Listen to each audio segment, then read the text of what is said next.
पहलगाम आतंकी हमले के बाद पाकिस्तान में तबाही की शुरुआत, मोदी सरकार ने लिए 5 बड़े फैसले। नमस्कार, मैं हूं रचना सेमवार।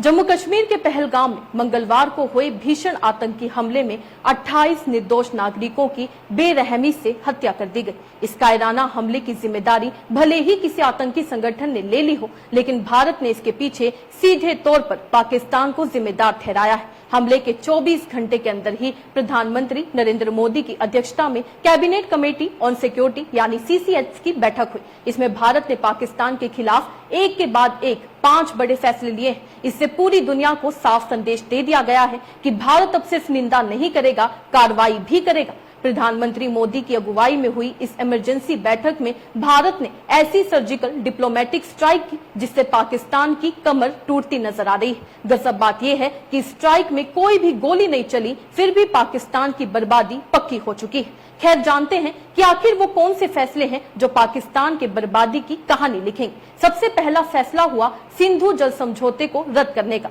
ये वही समझौता है जिसके तहत भारत पिछले 60 सालों से पाकिस्तान को अपने हिस्से का पानी दे रहा था, लेकिन अब ये पानी रोकने की तैयारी हो चुकी है। सिंधु, झेलम और चिनाब नदियों के जल पर पाकिस्तान की 80% खेती निर्भर करती है। इन नदियों पर बने कई डैम और हाइड्रो प्रोजेक्ट से पाकिस्तान बिजली भी पैदा करता है। ऐसे में पानी रोकने का भारत का ये कदम पाकिस्तान में पानी और बिजली दोनों की भारी किल्लत पैदा कर सकता है। इससे पाकिस्तान की अर्थव्यवस्था और आम जनजीवन दोनों प्रभावित हो सकते हैं। दूसरा बड़ा फैसला अटारी बॉर्डर पोस्ट को बंद करने का लिया गया है। भले ही भारत पाकिस्तान के बीच ऑफिशियल ट्रेड पहले ही बंद था, लेकिन छोटे व्यापारियों के स्तर पर कुछ चीजों का लेन देन चलता रहता था। अब अटारी पोस्ट बंद होने से ये छोटा लेन देन भी पूरी तरह से ठप हो जाएगा, जिससे पाकिस्तानी व्यापारियों को सीधा नुकसान होने वाला है। तीसरे बड़े फैसले के तहत भारत ने पाकिस्तानी नागरिकों के लिए SAARC वीजा स्कीम को पूरी तरीके से खत्म कर दिया है। साथ ही उन पाकिस्तानी नागरिकों को भी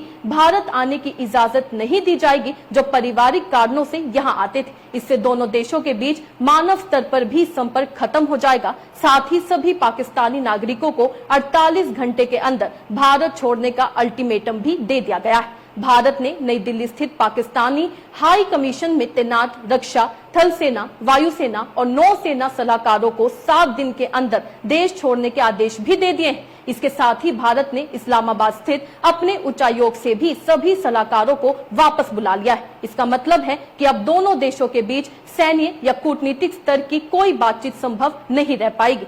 इन फैसलों के साथ भारत ने स्पष्ट कर दिया है कि वह अब पाकिस्तान से हर तरह का रिश्ता खत्म करने की दिशा में बढ़ रहा है। न वीजा, न व्यापार और न ही कूटनीतिक संवाद। हर मोर्चे पर पाकिस्तान को अलग थलग करने की रणनीति पर भारत ने अमल शुरुआत कर दी है। पहलगाम के शहीदों का ये बदला कूटनीतिक हथियारों से लिया गया है, जिसने पाकिस्तान को पूरी तरीके से हिलाकर रख दिया है। इसके अलावा पहलगाम में आतंकी हमले के बाद 22 अप्रैल को पाकिस्तानी एयरफोर्स ने पूरी रात खौफ के साए में काटी है। पाकिस्तान को भारत की ओर से जवाबी हमले का खतरा सता रहा है। अब देखना होगा कि भारत आगे और क्या कुछ नए फैसले लेता है। आपको क्या लगता है? अपने राय कमेंट में लिखकर जरूर बताइएगा। इसी तरीके से देश और दुनिया से जुड़ी हर छोटी सी बड़ी अपडेट के लिए FBN यानी फ्रंटलाइन ब्रेकिंग न्यूज के साथ बने रहिएगा।